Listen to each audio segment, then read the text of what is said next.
Hello everyone, this is Sunil Jangra, your physics educator. Welcome to the class. तो कैसे आप सब? आई होप सब अच्छे से पढ़ रहे होंगे।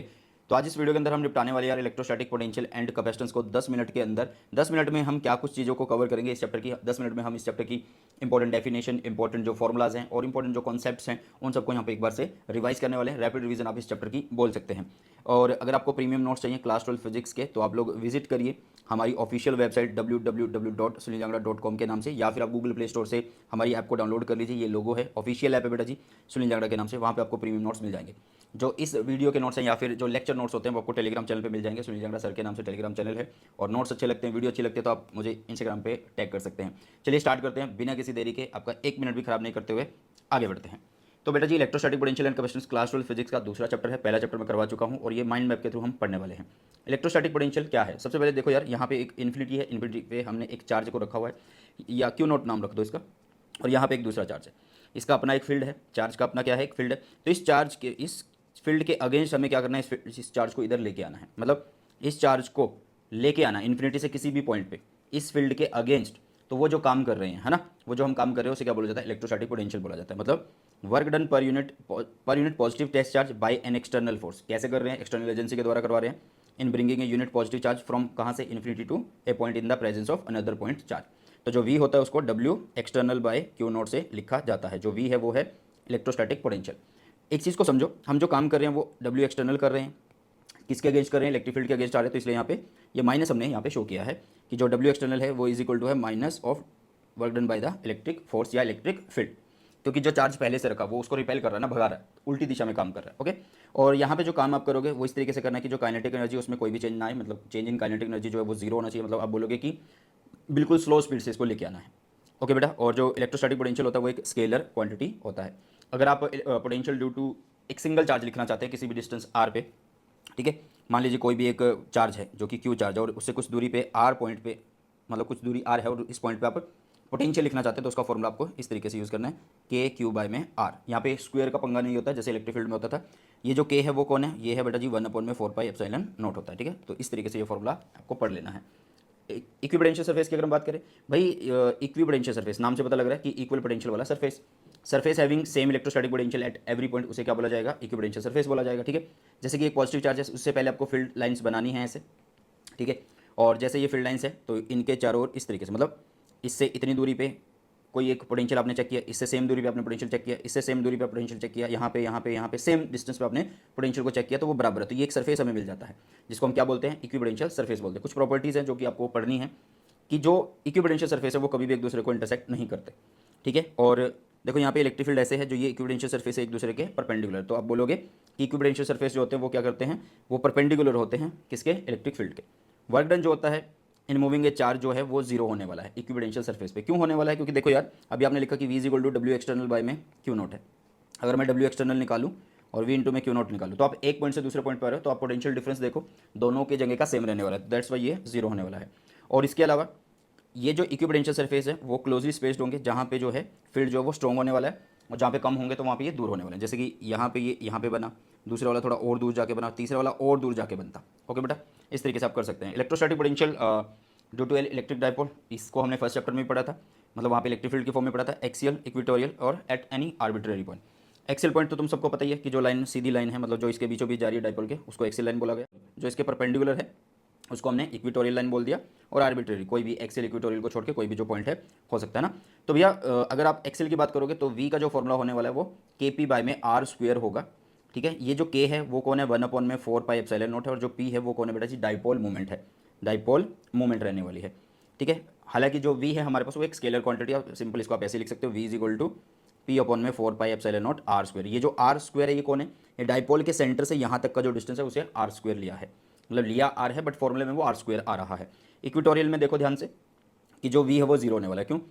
आप क्या कर रहे हो? बराबर डिस्टेंस पे पोटेंशियल चेक कर रहे हो। ये नेगेटिव चार्ज की वजह से, ये पॉजिटिव चार्ज की वजह से, क्योंकि एक स्केलर क्वांटिटी है तो ये पॉजिटिव आएगी, ये नेगेटिव आएगी। दैट्स वाई जब यहाँ पे टोटल देखेंगे तो वो जीरो आने वाला है। तो इक्वेटोरियल पॉइंट के लिए V जो है वो जीरो रहेगा, और एट एनी आर्बिट्रेरी पॉइंट जो है वो क्या हो जाएगा बेटा जी? यहाँ पे एक थीटा इंक्लूड हो जाएगा। ठीक है, तो आप इसी फॉर्मूले को याद कर लो, तो उसमें सिर्फ एक कोस थीटा आप लोगों को लगाना है। तो आर्बिट्रेरी पॉइंट के लिए आप लिखोगे KP कोस थीटा बाय में R स्क्वायर। K की वैल्यू ऑलरेडी मैंने बता दी थी कि 1/4πε0 होती है। Potential energy of for a system of two charges अगर हम देखें तो इसमें भी क्या कर रहे हैं? हम चार्जेस को लेके आते हैं। ठीक है, चार्जेस को लेके आते हैं, काम करते हैं, है ना, तो वही हमारा क्या होता है, एनर्जी की फॉर्म स्टोर्ड होता है, जिसको हम potential energy for a system of charges बोलते हैं। यहाँ पे दो चार्जेस की बात करें, दो चार्जेस इन्फिनिटी पे होंगे, पहले एक को लाएंगे तो कोई काम नहीं करना होगा क्योंकि एक्सटर्नल फील्ड नहीं है यहाँ पे, जो कि हमारे कोर्स के अकॉर्डिंग हम पढ़ रहे हैं। अब दूसरा जब हम लेके आ रहे हैं तो काम करना पड़ रहा है, ठीक है, काम क्या होगा, डब्ल्यू इंटू वी इंटू में क्यू होगा, तो क्यू कौन लेके आ रहे हैं, हम टू को लेके आ रहे हैं और वी कौन है, इसकी वजह से यहाँ पे जो पोटेंशियल होने वाला है, तो उसके आधार पे हम यू को ऐसे लिख सकते हैं कि U is equal to Q1 Q2 upon में 4 पाई एप्सिलॉन नॉट R12 होगा। ठीक है, आप सीधा याद रखो कि अगर आपको potential energy for a system of two charges लिखना है तो आपको कैसे लिखना होगा, यू Q1 Q2 अपॉन में 4 पाई एप्सिलॉन नॉट R12 लिखना होगा। अब एक रिलेशन वाला पॉइंट आता है हमारे पास, ई एंड वी के बीच का रिलेशन, तो आपको ये दो फॉर्मूले जरूर से रट लेने हैं क्योंकि बहुत ज़्यादा इंपॉर्टेंट है। जब आप ये फॉर्मूला देखोगे तो ये यूनिफॉर्म फील्ड के लिए है, यूनिफॉर्म इलेक्ट्रिक फील्ड के लिए, और ये वाला नॉन यूनिफॉर्म इलेक्ट्रिक फील्ड के लिए। ठीक है बेटा, मतलब यहाँ पे आपका थोड़ा इंटीग्रेशन डिफरेंशिएशन ये वाला सीन आने वाला है। मतलब सिंपल, पहले तो आप इसको ऐसे लिखोगे, D V is equal to minus E dot D R लिखने वाले। अगर आप टोटल के लिए निकालोगे तो आप इसलिए इसको फिर इंटीग्रेट कर रहे हो, तो फॉर्मूला डायरेक्ट मैंने इस तरीके से लिख दिया बेटा जी। तो रिलेशन अगर आप देखो ई एंड वी के बीच का, तो ये यूनिफॉर्म के लिए और ये नॉन यूनिफॉर्म के लिए है। ठीक है, इलेक्ट्रोस्टैटिक प्रॉपर्टीज हमें देखनी है कंडक्टर्स की, कि भाई जो कुछ प्रॉपर्टी है कंडक्टर से रिलेटेड, तो वो आपको जरूर से याद करनी है कि किसी भी कंडक्टर के अंदर इनसाइड जो इलेक्ट्रिक फील्ड होता है वो जीरो होता है। इसका मतलब जो जितना भी चार्ज होता है वो इस तरीके से डिस्ट्रीब्यूट होता है कि वो बाहर चला जाता है। ठीक है, और चार्ज बाहर है तो वहाँ से फील्ड लाइंस सरफेस की हमेशा परपेंडिकुलर होगी। At the surface of a charge conductor electric field must be normal to the surface at every point. ठीक है, तीसरे की अगर हम बात करें तो जितना भी एक्सेस चार्ज है वो बाहर होता है, अंदर नहीं होता है। अगर हम चौथे पॉइंट की बात करें तो अभी आपने देखा कि अंदर की तरफ इलेक्ट्रिक फील्ड क्या है बेटा जी, जीरो रहने वाला है।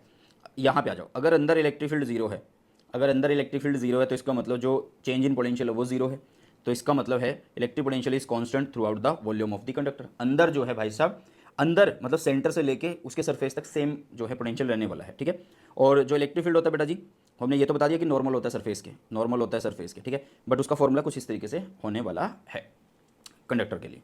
और कैपेसिटर की बात करें तो कैपेसिटर जो है भाई वो क्या करता है, स्टोर करता है इलेक्ट्रिकल एनर्जी को, या फिर आप बोल सकते हैं कि ये कॉम्बिनेशन है दो कंडक्टर्स का जो चार्ज को स्टोर करता है। कैपेसिटेंस का अगर हम फॉर्मूला देखें तो वो C is equal to q by में V होता है। ठीक है, जितना हम V दे रहे हैं, मीन्स आप जितना चार्ज दे रहे हैं उससे V बनता जा रहा है ना, तो C इज इक्वल टू आप क्यू बाई में V बोल सकते हैं। अगर हम इसके सिंबल की बात करें तो दो पैरेलल लाइन्स होती हैं, एक प्लस और एक माइनस होती हैं, दोनों पे बराबर और अपोजिट चार्ज होता है, प्लस और इस पर माइनस ऑफ। ठीक है, मतलब इस पर Q तो इस पर माइनस ऑफ Q। सीरीज़ में अगर हम अच्छा इसकी ऐसा यूनिट की बात करें तो फेराड होती है, जो कि बहुत बड़ी यूनिट है, तो यहाँ पे पिको फेराड, माइक्रो फेराड, कुछ इस तरीके से हम यूनिट्स को यूज़ कर रहे होंगे बेटा। ओके, कॉम्बिनेशन ऑफ कैपेसिटर, देखो जब भी सीरीज में होंगे कैपेसिटर, मतलब ये अगर लाइन में ऐसे लगे हों लगातार, तो आपको फॉर्मूला ऐसा यूज़ करना है, मतलब 1/CS is equal to 1/C1 plus 1/C2 use करना है। अगर आप पैरेलल की बात करो तो डायरेक्ट ऐड कर देना जितने भी कैपेसिटेंस आपके पास होंगे। ठीक है, capacitance of A parallel plate capacitor की हम बात करें, पैरेलल प्लेट कैपेसिटर क्या होता है, दो पैरेलल प्लेट्स होती हैं, बीच में कुछ गैप होता है बेटा, एयर होगी या कुछ और मटेरियल हम यहाँ पे इंट्रोड्यूस कर सकते हैं, और बीच में एक D डिस्टेंस हमने यहाँ पे बोला है, और हर एक प्लेट का जो एरिया है वो हमने A बोल दिया है। इसकी यहाँ पे अर्थिंग की हुई है, तो ये होगा हमारा कैपेसिटेंस ऑफ ए मतलब पैरेलल प्लेट कैपेसिटर होगा, और उसकी कैपेसिटेंस जो है वो C not is equal to epsilon not A by में D लिखी जा रही है। एप्सिलॉन नॉट बीच का मीडियम बता रहा है, क्या बता रहा है बेटा जी, बीच का मीडियम बता रहा है। अगर मान लो हम मीडियम एयर की जगह कुछ मीडियम रख दें, कुछ डाइलेक्ट्रिक रख दें, तो भाई साहब C क्या होगा, मतलब जो कैपेसिटेंस है वो क्या होगी, उतने टाइम से बढ़ जाएगी, उसके डाइलेक्ट्रिक कांस्टेंट के टाइम से वो बढ़ने वाली है। देखो जब एयर है तो हम C नॉट यूज़ कर रहे हैं, ऐसे इलेक्ट्रिक फील्ड को यूज़ करेंगे तो वो E नॉट, V को बात करेंगे तो V नॉट। ओके, तो यहाँ पे देखो जब हमने डाइलेक्ट्रिक लगा दिया तो C जो है वो KC नॉट हो गया, और डाइलेक्ट्रिक लगाने से इलेक्ट्रिक फील्ड जो है वो घटता है बेटा जी, E नॉट बाई के होगा, और पोटेंशियल भी घटता है, जो पोटेंशियल डिफरेंस है प्लेट्स के बीच में, तो V नॉट बाई में के हो जाएगा। ठीक है, ये तब होगा जब डाइलेक्ट्रिक आप लोग लगा दोगे कैपेसिटर की प्लेट के बीच में। अब जो हम डाइलेक्ट्रिक लगा रहे हैं, ठीक है, वो पार्शियली फिल्ड हो रहा है, या उसके अंदर डाइलेक्ट्रिक की जगह हम मेटेलिक शीट इंसर्ट कर रहे हैं, या फिर उसको कम्प्लीटली फिल्ड करें, तो उसके आधार पे कुछ फॉर्मुलेज हैं जो आपको पढ़ लेने हैं बेटा जी। ठीक है, देखो पिछला फॉर्मूला जो है वो सेम टू सेम है यहाँ तक, एप्सिलॉन नॉट A नीचे है D, है ना, यहाँ तक तो सेम है D।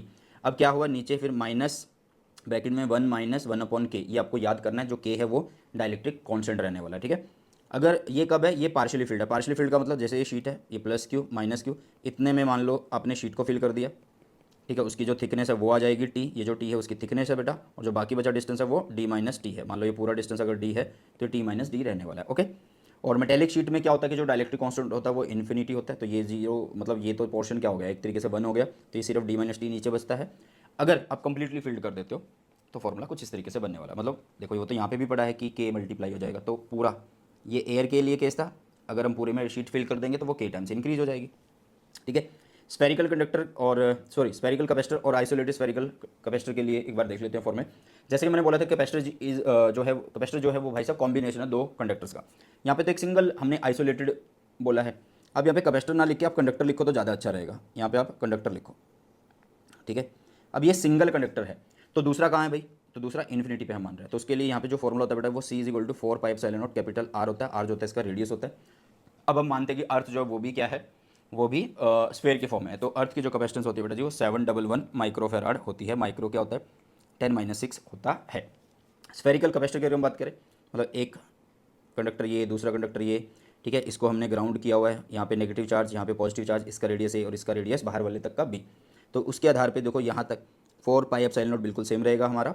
और बाकी जो ये चीज़ है ये आपको बस याद करनी है कि AB/B - A रहने वाला है बेटा। ओके, ठीक है, क्योंकि 10 मिनट में हम यार 10 या 15 मिनट में हम सिर्फ फॉर्मुलाज को ही ज़्यादा से ज़्यादा रिवाइज कर सकते हैं। एनर्जी स्टोर्ड इन कैपेसिटर की अगर हम बात करें, देखो पैरेलल प्लेट कैपेसिटर में क्या होता है कि जो एनर्जी स्टोर्ड है वो क्या है, वो एक तरीके का काम ही है। क्या काम है कि नेगेटिव प्लेट से चार्ज को इधर लेके आना, वो एक काम हो रहा है ना। तो भाई वो एक एनर्जी स्टोर्ड है उस कैपेसिटर की। तो उसको आप फॉर्मूले याद कर सकते हैं, हाफ CV²। C का फॉर्मूला होता है Q/V, तो उसको फर्दर यहाँ पे पुट करिए, फिर V को पुट करिए, तो आपको 3 फॉर्मूले मिल जाते हैं।